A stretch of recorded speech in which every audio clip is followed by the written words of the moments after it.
Assalamualaikum warahmatullahi wabarakatuh. Selamat pagi. Perkenalkan, nama saya Dr. Widya. Anak saya Hasan Ayubi Rahmat. Ceritanya bagaimana saya sampai di Rumah Sakit Brawijaya. Karena anak saya punya keluhan, itu sudah dirasakan lebih kurang 5 tahun. Awal yang dirasakan Hasan adalah nyeri dada, berdebar-debar, rasa tidak nyaman di dada.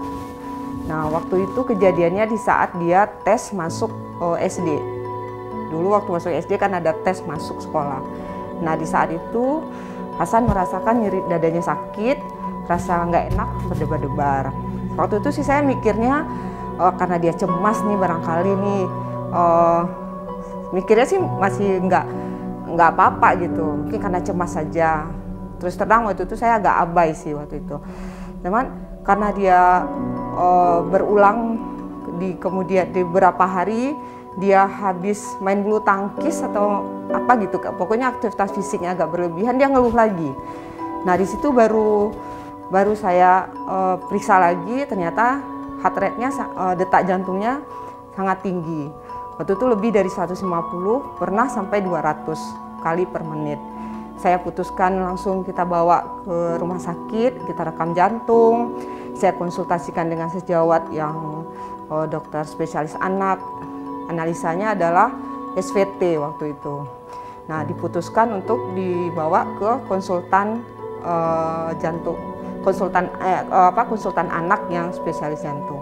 Dalam sepanjang studi epidemiologinya kan memang aritmia ini sudah ada terapi yang terbaru dengan terapi ablasi.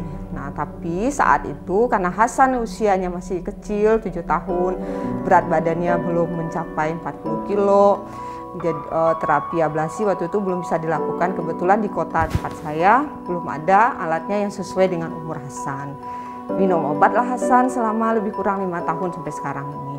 Minumnya propanolol, kadang-kadang ditambah dengan digoxin. Kalau heart rate-nya sangat tinggi, di atas 160, saya tambahkan digoxin.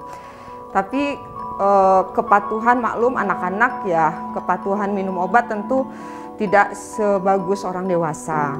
Kadang diminum, kadang enggak. Akhirnya keluhannya sering kambuh, terutama aktivitas fisiknya jadi terganggu, dia tidak bisa olahraga yang dia inginkan, habis main bulu tangkis debar-debar, sakit dadanya, atau ada stres emosional. Misalnya dia mau ujian atau dia mau setoran tahfiz Qurannya, dia cemas.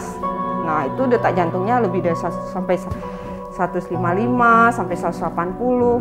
Nah, dan akhir-akhir ini 1 minggu yang lalu itu terlalu respon dengan dikasih obat, dengan propanolol, dengan digoxin, detak jantungnya masih tetap cepat. Terakhir itu 166.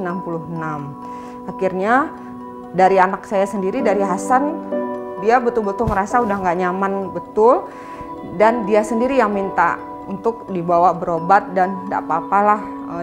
Dia udah ngerti kalau terapi penanganan aritmianya ini adalah terapi ablasi, dan dia sendiri yang minta, udahlah Bu, Hasan mau aja di terapi ablasi. Akhirnya setelah konsultasi dengan teman-teman sejawat di kota asal saya di Pekanbaru, teman-teman menyarankan ke Dokter Sunu. Saya di Rumah Sakit Brawijaya itu ketemu dengan Dokter Sunu, dan memang dilakukan pemeriksaan rekam jantung ulang. Ya, aritmianya memang masih ada. Memang satu-satunya cara kita untuk mengatasi aritmia, ya terapi ablasi inilah yang terbaik, pilihan yang terbaik. Karena dengan obat-obat propanolol atau sekali-sekali digoxin itu kan sebenarnya nggak mengatasi inti masalah. Itu hanya kita mengurangi gejalanya aja. Tapi kemungkinan aritmianya muncul berulang itu pasti ada. Jadi saran saya buat orang tua,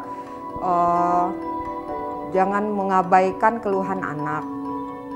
Jangan kita memikir, oh jangan-jangan karena cemas saja nih. Memang normal sih kita cemas, semua orang cemas pasti akan detak jantungnya naik. Tapi kalau udah keluhannya anak mengeluh itu berulang, saran saya segera diperiksakan ke dokter yang terdekat dari sarana kesehatan Anda. Kalau memang ada anak kita dengan gangguan irama ya otomatis pengawasan kita lebih ini ya, kita nggak bisa membiarkan anak aktivitasnya berlebihan, terus stres emosionalnya juga harus tetap dibantu di manage-nya. Kita mungkin lebih support, lebih sering-sering menenangkan anak kalau dia dalam situasi ada tekanan.